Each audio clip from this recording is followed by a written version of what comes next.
सुने कैसे मारा? बोलो बोलो बोलो बोलो। मुक्का से। अच्छा मुक्का बनाओ बनाओ। अरे हम बना रहे तुम बनाओ। 2 उंगलियां निकाल दो, 3 निकालो। अब मुक्का है क्या? 1 निकालो। अब मुक्का है क्या?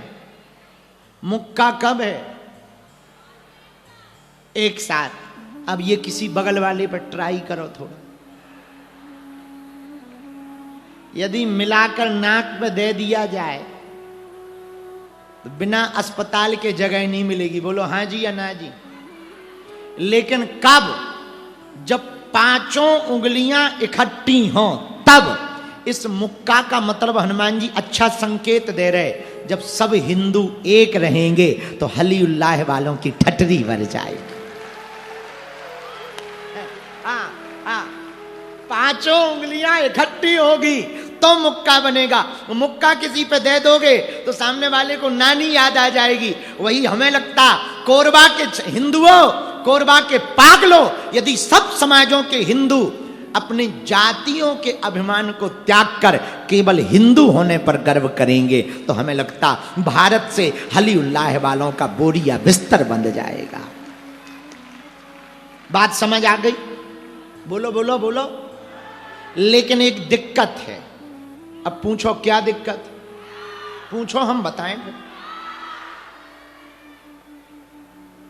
बुरे आदमियों में तो एकता हो जाती है, अच्छों में नहीं होती। ये दिक्कत। गांजा पीने वालों में कभी एकता नहीं टूटती। पीने वाले एकजुट रहते। घरवाली चाहे जितनी गाली दे, उसकी संग मत कर, वो नालायक है, ऐसा है वैसा है। वो दिन में लड़ लेगा, रात को फिर खोजेगा। अच्छा चिलम वाले बड़े गजब होते हैं। चिलम ना हो तो पत्तों की बना लेते। हाँ अच्छा तुमने देखा होगा ये जितने बुरे लोग हैं इनमें एकता इतनी रहती है कि चाहे जितने कुटपिट जाएं, जेल हो आए, लेकिन बाद में जब आएंगे तब एक ही रहें। अच्छा सज्जन लोग तुम्हें कभी एक नहीं मिले। पूछो क्यों? पूछो क्योंकि आदमी गाली तो सामूहिक में सुनना चाहता, सम्मान अकेले में पाना चाहता। इसीलिए बुरे लोगों में एकता हो जाती है, अच्छों में एकता नहीं होती। पर धन्य है हनुमान जी, कितना गजब का संकेत दिया कि लंका में भी यदि तुम्हें राम नाम का डंका बजाना है तो 5 उंगलियों को एक करना पड़ेगा, तब लंका में भी राम नाम का डंका बज सकता। हम तुमसे भी कहेंगे यदि तुम्हें भारत में हिंदुत्व का डंका बजाना और भारत को हिंदू राष्ट्र बनाना तो सब जातियों को जातियों का अभिमान छोड़कर हिंदू होने पर गर्व करना पड़ेगा, तभी हिंदू राष्ट्र होगा। बोलो हनुमान जी महाराज की। जोर से बोलो हर हर महादेव। एक बात और इसी बात पे, हनुमान जी ने मुक्का बनाकर एक संकेत और दिया। पूछो क्या? लंकनी को मारा तो है पर बिल्कुल नहीं मारा। मारा तो है, बिल्कुल नहीं मारा, पूरा नहीं, जितने में। तो किसी ने पूछा कि आपने मुक्का मारा पर बिल्कुल क्यों नहीं निपटाया? हनुमान जी बोले पहली बात तो स्त्री, और दूसरी बात, बोले दूसरी बात ये, आदमी को उतना ही समझाना चाहिए जितने में उसे समझ आ जाए। हमारा काम दंड देना या काम मारना उद्देश्य नहीं है, हमारा काम शिक्षा देना है। मेरे पागलों, हम तुमसे भी प्रार्थना करेंगे, हम किसी को प्रताड़ित ना करें पर समझाएं। और हिंदुओं को एक काम तो करना। हमें बताया राणा ने कि कल यहाँ पर त्रिशूल दीक्षा है, अच्छी बात है। हिंदुओं को माला और भाला दोनों एक साथ रखनी चाहिए, आवश्यक, जरूरी। ये हनुमान जी के भी पास मुगदर है, शंकर जी के पास त्रिशूल है, देवताओं के पास कुछ ना कुछ है, तो हिंदुओं के पास रहना चाहिए, कोई बुराई नहीं। तो हनुमान जी एकता का सूत्र लंका में देते आगे बढ़े। कल की चौपाई में प्रवैसे नगर की जे सब काजा गाइए। दिवस नगर की जय सबका, प्रभस नगर की जय सबका जा। प्रभस नगर की जय सबका जा। हृदय राखी कौशलपुर राजा, हृदय राखी कौशलपुर राजा, हृदय राखी कौशलपुर राजा, हृदय राखी कौशलपुर राजा, हृदय राखी कौशलपुर राजा, हृदय राखी कौशलपुर राजा। सीताराम सीताराम सीताराम सीताराम सीताराम, गाइए। राजा राम राजा राम राजा राम। आहा, हनुमान जी लंका में प्रवेश कर रहे पर प्रवेश नगर कीजे सब काजा, हृदय राख कौशलपुर। राम जी का ध्यान, अरे भाई राम जी का ध्यान कौशलपुर राजा थोड़ी है यहाँ, ना ना, यहाँ तो रावण राजा है, लंका का राजा तो रावण है। पर राम जी का नाम क्यों आया, इसके पीछे एक तर्क है। क्या? राम जी कहाँ? जहां हनुमान जी वहां राम जी, और जहां राम जी, जहां राम तह अवध निवासा, जहां राम जी हैं वहां अयोध्या है।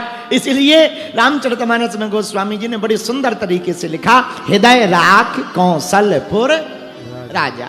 राम जी को हृदय में रखकर, कौशलपुर राजा को हृदय में रखकर हनुमान जी प्रवेश कर गए। बोलो सीताराम, जोर से बोलो, और जोर से बोलो, अरे जरा जम के तो बोलो। क्या आज व्रत हो? कोई फलाहार है? फलाहार हो क्या? तो फिर क्यों कमजोरी कर रहे हो? तुम्हें तो कुछ काम ही नहीं करना है, बस इतना ही तो करना है। सीताराम सीताराम। अच्छा, नींद तो नहीं आ गई है? हाँ, नहीं, कथा में आती है, उसे कोई बुराई नहीं मानना। एक हमारा चेला था हरियाणा का, हम कथा सुनाते थे, वो सो जाता था। अच्छा, हमें लगता था ध्यान में। एक दिन हुआ, 2 दिन हुआ, तीसरे दिन हमारा ही दिमाग खराब हो गया। हमने कहा जब जजमान ही सोता रहेगा तो दक्षिणा कौन देगा? दक्षिणा कौन देगा? पता लगा खुद का किराया लगा के जा। हमने कहा भाई चेले, एक दिन बुलाए, हमने कहा इधर आ। बोले जी गुरु जी। हम कहा सोते ही रहते हो? बोले गुरु जी एक बात बताओ, कितने दिन की कथा बाकी है? हम कहा गिनती गिन रहे क्या? मात्र 3 दिन बचे, 4 दिन हो गए। बोले नहीं नहीं, क्या गुरुजी 1 महीने की कथा नहीं हो सकती? हमने कहा क्यों? अरे बोले गोली खा खा के मर गए, नींद नहीं आई, और आपकी कथा में इतना गजब का जादू है, बिना गोली के नींद आ रही। हमने कहा ठटरी के बरे, हम तुझे तो सुलाने आए हैं कि जगाने आए हैं? सुना तो कई लोग। अच्छा, एक आदमी और बड़ा खतरनाक, कथा में आता था, सो जाता था, सो तो ठीक है, सोते हुए सपना देखता था। अब एक कथा में आया, बैठ गया, सोने लगा, और सोते सोते सपना देखने लगा। अच्छा, उसकी दुकान थी कपड़ों की, सपना देखने लगा कि वो दुकान पे बैठा है और कपड़ा बेच रहा। कथा में बैठा है और सपना देख रहा कि दुकान पे कपड़ा बेच रहा। इतने में सपने में देखता है कि एक ग्राहक आया। ग्राहक बोला कपड़ा दिखा, उसने कपड़ा दिखाया सपने में। ग्राहक ने पूछा कितने का? बोले 5 रुपया मीटर। बोले बहुत महंगा है, हमें नहीं चाहिए। तो ग्राहक जाने लगा, सपने में ग्राहक जाने लगा, तो ये चिल्लाया ले जा 4.5 में। देख सपना रहा पर बीच पंडाल में ही चिल्ला पड़ा, ले जा 4.5 में। दोनों हाथ पसार और सामने वाले भक्त का कुर्ता दीनों फाड़। था सपने में था। उसे लगा दुकान पे है, तो कपड़ा की जगह बगल वाले भगत का कुर्ता पकड़ लिया। जितने कुर्ता पहने बैठे हैं बच के रहना। आओ आओ आओ, तो ले जा 4.5 में दोनों हाथ पसार, सामने वाले भक्त का कुर्ता तीनों पार। ऐसे भी श्रोता होते हैं। श्रोता भी कई प्रकार के होते हैं। आप लोग तो बहुत अच्छे श्रोता हो, हम बुराई नहीं कर सकते, क्योंकि 2 दिन और कथा सुनाना है, कौन मुसीबत मोल ले। आप लोग तो बहुत अच्छे श्रोता, बहुत अच्छे श्रोता। छत्तीसगढ़ वाले तो अच्छे होते ही हैं। छत्तीसगढ़िया, हाँ देखो अपने मुंह से ही कह रहे हो अपने मुंह से ही कहते हो। आप लोग तो बहुत अच्छे। बाकी श्रोता तो अब श्रोता ही होते। कुछ श्रोता ऐसे होते हैं श्रोता नहीं होते, सरौता होते। ये सरौता बड़े खतरनाक, कथा में आते हैं बगल वाले से, ये जानबूझकर करते हैं नाटक है। चूना है क्या? चूना, तमाकू तो है, चूना नहीं है, चूना। और कुछ ऐसे भी होते हैं, माचिस तो, बीड़ी है क्या? बीड़ी। इन्हें श्रोता नहीं कहते, सरौता कहते हैं। एक और श्रोता होते 3 नंबर के, ये खतरनाक, घर से चप्पल पहन के नहीं आते और पंडाल से खाली हाथ नहीं जाते।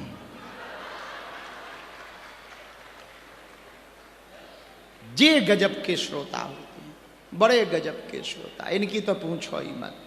और कई बार दाव लग जाए तो पूरे 7 दिन के 7 दिन घर से पहन के नहीं आते। कम से कम एक कथा से 7 दिन में 1 साल का जुगाड़ कर लेते। ये बहुत अच्छे श्रोता, ये भी गजब के श्रोता होते हैं। इनकी तो बात ही अलग। अच्छा, कुछ श्रोता होते आजकल रील वाले, वो भी कम नहीं है। घर से बताएंगे, अब आज मैं बागेश्वर बाबा के पंडाल जा रहा हूं या जा रही हूं, फिर यहां आके दिखाएंगे, देखो हाय गाइस, हाय गाइस, आज मैं बागेश्वर बाबा के होरी, अरे मैंने दादा खूब मनई आए हैं, खूब भीड़ आई है, तो हाय गाइस। ये भी, इनको रील वाले श्रोता कहते हैं। ये कुछ दिनों से नई वैरायटी लॉन्च हुई है।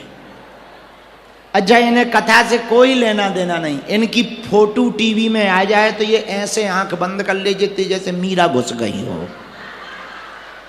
आओ, इनका अलग ही लेवल है ये तो।